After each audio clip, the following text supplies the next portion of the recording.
Assalamualaikum warahmatullahi wabarakatuh. Selamat pagi anak-anakku semua. Bagaimana kabarnya hari ini? Mudah-mudahan Allah senantiasa memberikan kesehatan. Dan alhamdulillah ya, di kesempatan kali ini kita masih dipertemukan kembali dalam pembelajaran. Nah, sebelum belajar, alangkah baiknya mungkin kalian untuk terbiasa dulu berdoa, kemudian setelah itu membaca Al-Quran. Mari sebelum belajar kita berdoa terlebih dahulu. Berdoa mulai. Baik, terima kasih. Dengan tilawah ya, hari ini kita tilawah Quran surat Al-Baqarah ayat 183 sampai 187, dan ini nanti ada kaitannya dengan materi yang akan kita ajarkan. Silahkan dipimpin. Baik, alhamdulillah ya, kita telah berdoa juga, kita telah tilawah.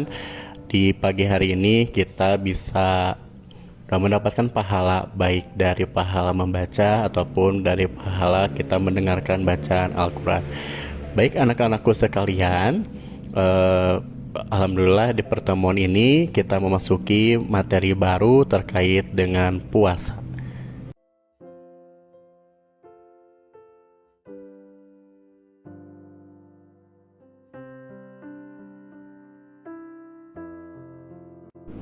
Sebelum ke pembelajarannya, Bapak di sini akan menyampaikan terlebih dahulu ya kompetensi dasar. Yang pertama, bahwa kompetensi dasar itu adalah menganalisis ketentuan ibadah puasa. Nah, selain kompetensi dasar juga ada indikator yang harus ditempuh kalian ya. Yang pertama, indikatornya adalah mengidentifikasi pengertian puasa. Indikator yang kedua adalah menunjukkan dalil tentang puasa. Indikator yang ketiga, menyebutkan syarat puasa. Indikator yang keempat, menyebut rukun puasa. Yang kelima, menunjukkan sunnah puasa. Yang keenam, menunjukkan hal-hal makruh dalam puasa. Yang ketujuh, mengidentifikasi hal-hal yang membatalkan puasa. Yang kedelapan, menyebutkan macam-macam puasa. Yang sembilan, mengidentifikasi hikmah puasa.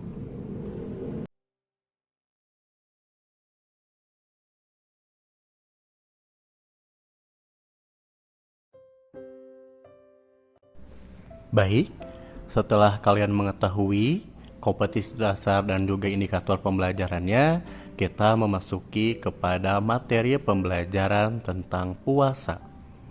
Nah, bisa dilihat di sini bahwa puasa itu mempunyai dua pengertian. Yang pertama, pengertian secara bahasa, yang kedua, pengertian secara istilah. Apa itu puasa secara bahasa? Puasa secara bahasa adalah berasal dari bahasa Arab ya, dari kata al-imsaku yang berarti menahan atau. Sedangkan puasa secara istilah adalah menahan diri dari segala sesuatu yang membatalkan puasa, seperti makan, minum, bersenggama, sejak terbit fajar hingga terbenamnya matahari, selain niat menghadap ridho Allah Subhanahu wa Ta'ala dengan syarat dan rukun tertentu. Yang itu adalah pengertian puasa secara bahasa dan secara istilah.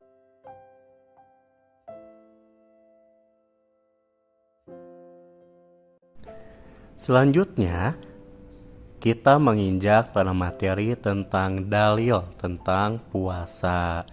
Nah, di sini coba kalian simak ya, dalil tentang puasanya. Bapak telah mendownload audio terkait dengan dalil tentang puasa.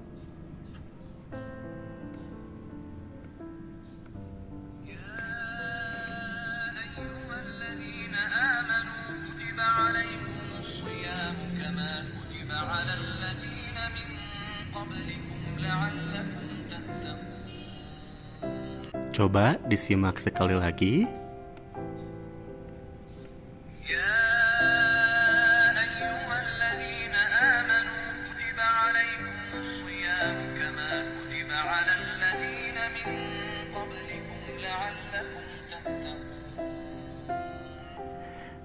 Sudah disimak? Itu adalah Al-Quran Surat Al-Baqarah ayat 183 yang menjadi dasar atau dalil hukum tentang puasa. Bapak akan terjemahkan ya. Artinya adalah, wahai orang-orang yang beriman, diwajibkan kamu berpuasa sebagaimana diwajibkan atas orang sebelum kamu agar kamu bertakwa. Jadi anak-anakku sekalian, sebenarnya puasa ini sudah wajibkan ya sebelum kita hadir. Artinya sebelum kita ada di dunia memang puasa sudah diwajibkan seperti itu. Itu dalil tentang puasa sekali lagi ada dalam Quran Surat Al-Baqarah ayat 183.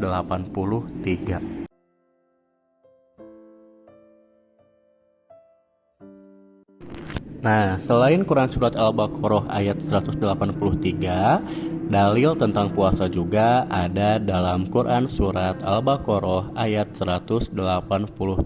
Coba kalian simak audio berikut.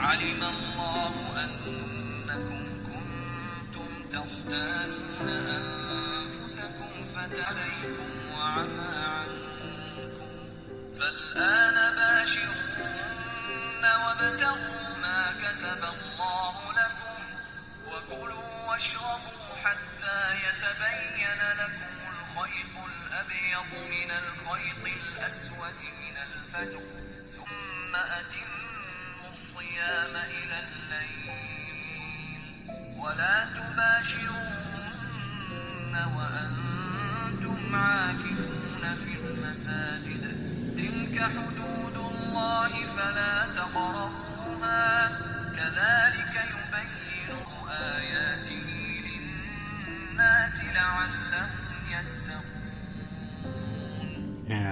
Yang artinya adalah dihalalkan bagimu pada malam hari puasa bercampur dengan istrimu. Mereka adalah pakaian bagimu dan kamu adalah bagi mereka. Allah mengetahui bahwa kamu tidak dapat menahan dirimu sendiri, tetapi Dia menerima tobatmu dan memaafkan kamu. Maka sekarang campurilah mereka dan carilah apa yang telah ditetapkan Allah bagimu. Nah, poinnya di sini. Makan dan minumlah hingga bagimu perbedaan antara benang putih dan benang hitam, yaitu apa? Fajar ya. Nah, ini adalah dalil tentang puasa. Jelas ketika kita makan dan minum itu harus ya ketika malam hari seperti itu. Itu dalil tentang puasa yang terdapat dalam Quran Surat Al-Baqarah ayat 187.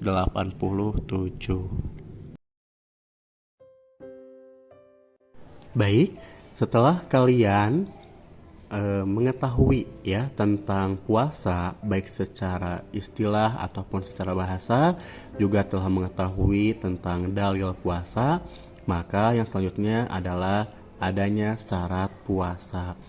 Nah, syarat puasa ini dua ya. Yang pertama ada syarat wajib, yang kedua ada syarat sah puasa. Nah, apa itu syarat wajib? Syarat wajib adalah segala sesuatu yang menyebabkan seseorang wajib berpuasa. Di sini ada 5 yang menjadi syarat wajib puasa. Yang pertama adalah agama Islam. Artinya berarti puasa tidak diwajibkan bagi orang yang tidak beragama Islam. Nah, yang kedua ada berakal sehat. Artinya orang yang hilang tanya kemudian jiwanya terganggu, maka atau dalam hal ini adalah orang gila, maka dia tidak diwajibkan untuk berpuasa. Yang ketiga ada baligh atau dewasa. Nah, seseorang dikatakan baligh atau dewasa itu laki-laki apabila dia telah mimpi basah ya. Sedangkan perempuan dia sudah mengalami haid atau menstruasi, itu dikatakan dia sudah baligh atau dewasa. Yang keempat, suci dari haid dan nifas. Nah ini untuk kalangan perempuan ya. Jadi itu wajib puasa apabila dia suci dari haid ataupun nifas.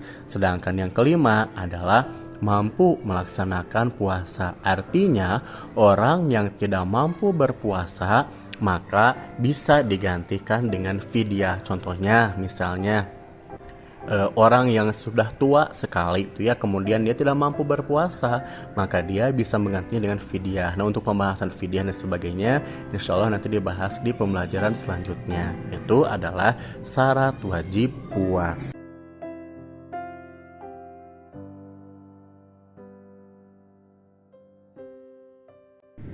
Selain ada syarat wajib puasa, ada juga syarat sah dan rukun puasa. Nah, apa saja yang menjadi syarat sah puasa? Di sini ada 4 yang menjadi syarat sah puasa. Pertama, Islam. Ini sudah dijelaskan sebelumnya ya. Jadi orang Islam sah gitu ketika dia berpuasa. Kenapa? Karena dia orang Islam.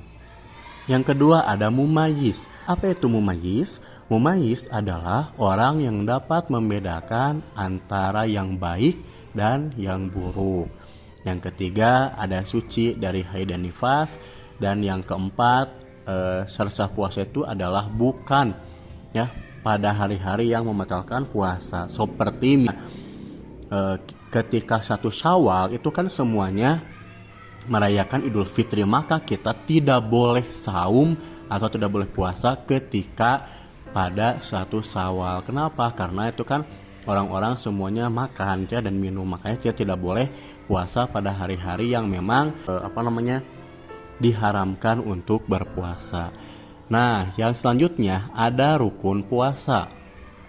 Rukun puasa ini terdiri dari 2 hal. Yang pertama ada niat.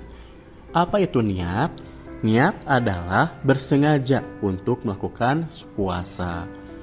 Jika puasa wajib, maka diniatkan, maka niat ini dilakukan pada malam hari sebelum terbit fajar.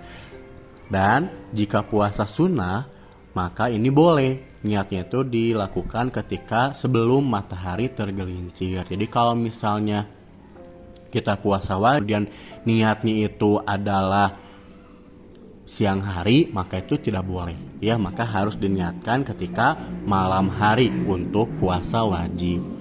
Dan rukun yang kedua adalah meninggalkan sesuatu yang membatalkan puasa mulai dari terbit fajar hingga matahari. Berarti selama kita berpuasa ya, kita tidak boleh makan dan minum gitu hingga apa? Hingga matahari terbenam. Itu adalah syarat sah dan rukun puasa. Syarat sah ada 4 ya, mumayyiz, suci dari haid dan nifas, serta bukan pada hari-hari yang membatalkan puasa. Sedangkan rukun puasa ada 2, niat dan juga meninggalkan hal-hal yang membatalkan puasa mulai dari terbit fajar hingga terbenam matahari.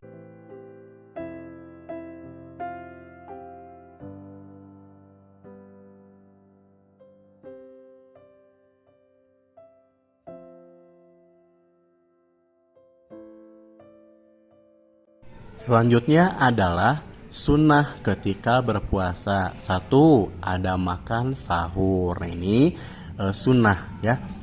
Jadi kan sunnah itu adalah apa-apa yang dilakukan mendapat pahala dan ditinggalkan tidak mendapatkan apa-apa. Nah itu adalah sunnah. Maka ketika makan itu merupakan sunnah yang harus dilakukan. Tidak boleh malas ya, tapi harus bersemangat ketika makan sahur, karena itu merupakan bagian dari sunnah puasa. Yang kedua adalah mengakhirkan makan sahur. Nah misalnya seperti jadwal imsakiahnya misalnya jam 4 atau jam setengah 5 misalnya 04.30, maka kita boleh makan sahur pada pukul 04:10. Itu adalah mengakhirkan makan sahur. Jadi itu puasa yang kedua. Yang ketiga adalah menyegerakan berbuka apabila sudah waktunya. Jadi jangan ditunda-tunda. Ketika adzan maghrib berkumandang, maka kita disunahkan untuk menyegerakan ya berbuka puasa seperti itu. Yang keempat, berbuka dengan makanan yang manis-manis, misalnya dengan kurma seperti itu. Bagaimana kalau tidak ada kurma? Maka boleh diganti dengan yang lain, entah itu misalnya kolak, entah itu misalnya apapun lah yang manis gitu ya untuk dimakan. Yang kelima, ada membaca doa. Nah, jangan lupa ya ketika kita sudah ada waktunya, misalnya sudah berbuka puasa, jangan lupa kita harus berdoa terlebih dahulu, baru setelah itu kita berbuka. Ya, yang keenam, ada apa? Ada dimakan kepada orang yang berpuasa. Ini sunnah. Jadi kalau misalnya di keluarga kita memasak tuh, maka berilah tetangga kita gitu ya. Atau misalnya kalian punya kelebihan rezeki itu, maka berilah makanan kepada orang yang berpuasa. Itu ganjaran dan pahalanya itu besar sekali ya.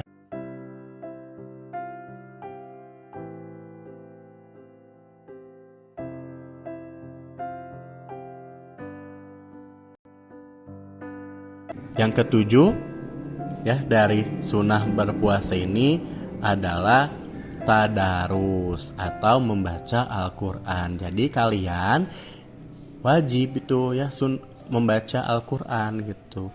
Tadarus, isi hal-hal puasa itu dengan hal-hal positif. Salah satunya adalah dengan membaca Al-Quran atau tadarus. Yang selanjutnya ada bersedekah. Nah ini ya sunnah puasa. Jadi bersedekah itu memberikan sebagian harta kita kepada orang lain dalam bentuk sah, itu juga sunnah dalam puasa. Tentunya masih banyak lagi sunnah-sunnah yang ada dalam puasa, namun di sini hanya ada sebagian yang bisa dijelaskan.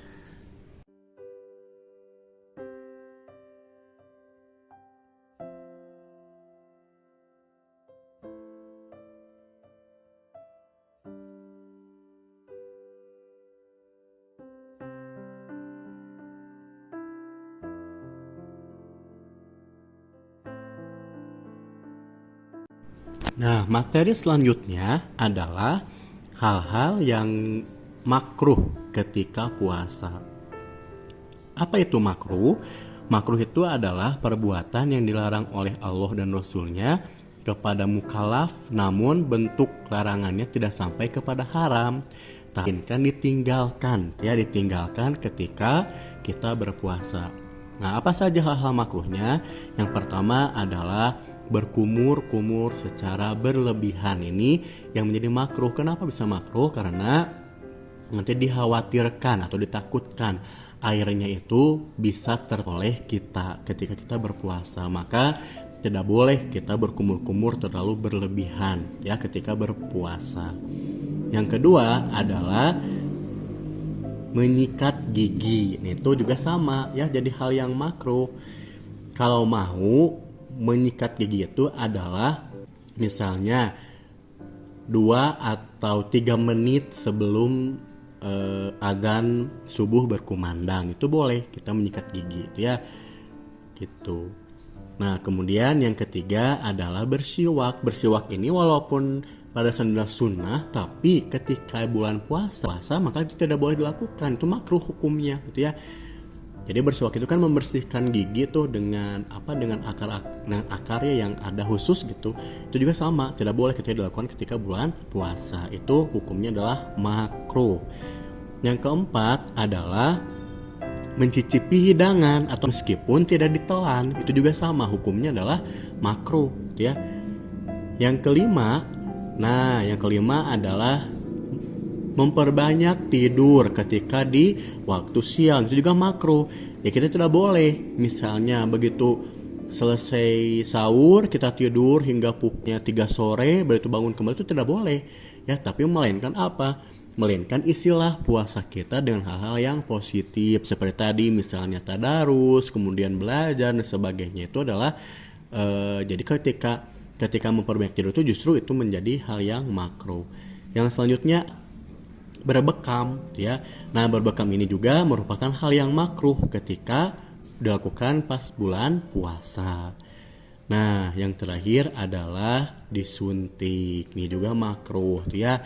Jadi apa namanya? Ada kurang lebih ada tujuh hal-hal yang makruh ketika bulan puasa. Yang pertama tadi ada berkumur secara berlebihan, yang kedua menyikat gigi, yang ketiga bersiwak, yang keempat mencicipi makanan, yang kelima memperbanyak tidur, yang keenam berbekam, dan yang ketujuh adalah disuntik. Itu hal-hal yang makruh ketika puasa.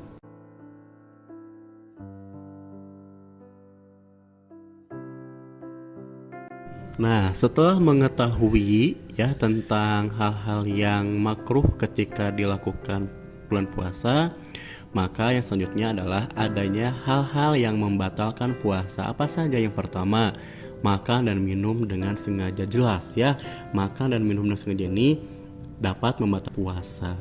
Yang kedua adalah murtad. Murtad itu adalah apa? Keluar dari agama Islam. Yang ketiga adalah bersetubuh atau melakukan hubungan suami istri di siang hari. Itu juga dapat membatalkan puasa. Yang keempat, keluar darah haid atau nifas bagi perempuan ya. Yang kelima, keluar air mani atau mazi dengan sengaja. Ini juga sama dapat membatalkan puasa. Yang keenam, merubah niat puasa ya. Yang ketujuh, hilang akal karena mabuk. Yang kedelapan, pingsan. Dan yang kesembilan adalah gila. Itu ada 9 hal yang dapat membatalkan puasa.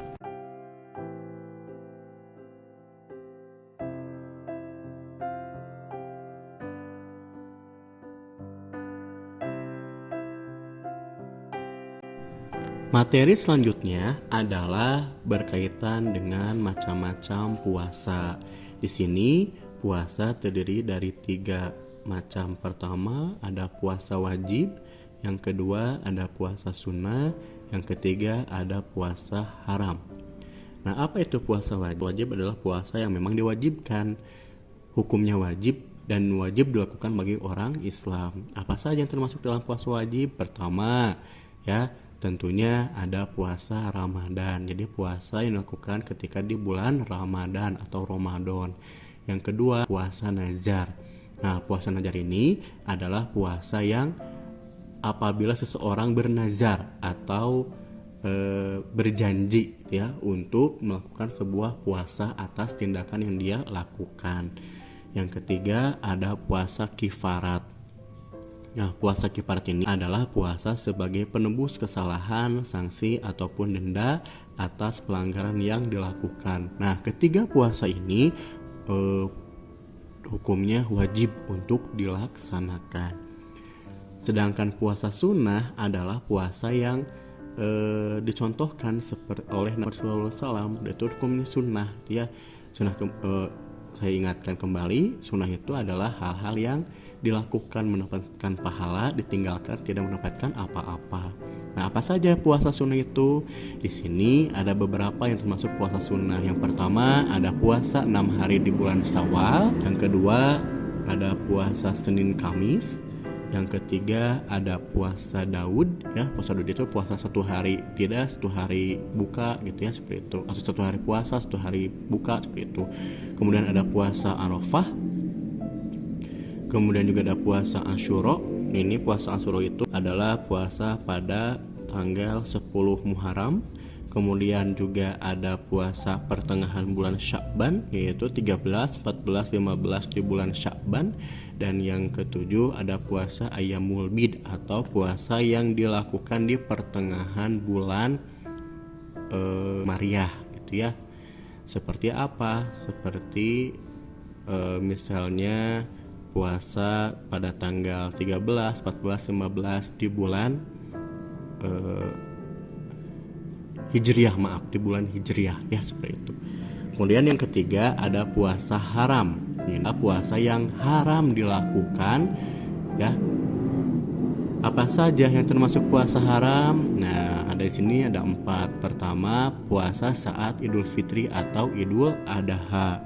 Ini jelas tuh ya, tidak boleh puasa atau haram hukumnya ketika kita berpuasa pada saat Idul Fitri Idul Adha. Yang kedua, ada puasa di hari tasyrik, yaitu tanggal 11, 12, dan 13 di bulan Zulhijjah. Itu juga sama, tidak boleh kita puasa. Yang ketiga, puasa selamanya atau disebut dengan puasa dahrin ya. Keempat, ada puasa wanita haid atau nifas. Nah, ini bagi wanita haid atau nifas maka haram untuk melakukan puasa. Nah, yang selanjutnya adalah hikmah ketika puasa. Apa saja di sini? Ada 6 hikmah ketika berpuasa. Yang pertama adalah sebagai rasa syukur kepada Allah Subhanahu wa taala. Kenapa? Karena ya banyak orang yang tidak dipertemukan dengan bulan Ramadan. Maka ketika kita dipertemukan dengan bulan Ramadan atau bulan ketika berpuasa wajib, maka kita hendak bersyukur kepada Allah Subhanahu wa taala. Yang kedua, meningkatkan iman dan takwa kepada Allah Subhanahu wa taala. Itu adalah hikmah puasa yang kedua. Yang ketiga, kesabaran. Dalam hal ini, bagaimana kalian bisa melatih kesabaran kalian untuk tidak makan, tidak minum selama berpuasa. Yang keempat, menumbuhkan rasa solidaritas antar sesama. Ya, tadi ketika kita membagikan makanan kepada orang yang berpuasa, bersedekah, merupakan bagian dari bagaimana kita bisa menumbuhkan rasa solidaritas antar sesama. Yang kelima, ada melatih kedisiplinan, terutama dalam kedisiplinan waktu itu ya. Kapan kita misalnya sahur, kapan kita harus beraktivitas biasa, kapan kita belajar, kapan kita misalnya membantu orang tua, kapan kita berbuka, kapan kita sholat dan sebagainya. Itu kan melatih kedisiplinan waktu. Nah, yang keenam adalah melatih keteraturan hidup. Di sini hikmah keenam itu bagaimana kita ya bisa teratur hidup gitu.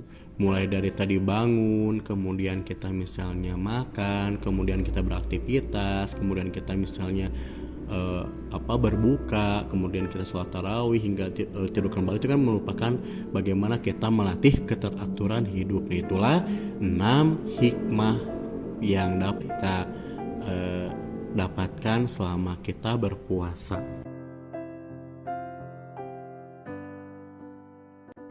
Nah, demikian materi tentang puasa ini Bapak sampaikan. Mudah-mudahan ada manfaatnya buat kalian. Sekali lagi terima kasih atas perhatiannya. Tetap semangat belajarnya ya. Mudah-mudahan kalian bisa menjadi anak yang soleh dan nantinya bisa menerapkan hal-hal yang sudah dibahas dalam materi pembelajaran terkait dengan puasa. Demikian yang dapat saya sampaikan. Terima kasih atas waktu dan perhatiannya. Mohon maaf apabila ada kesalahan baik dalam pembuatan video ini maupun dalam penjelasannya. Wabillahi taufiq wal hidayah. Wassalamualaikum warahmatullahi wabarakatuh.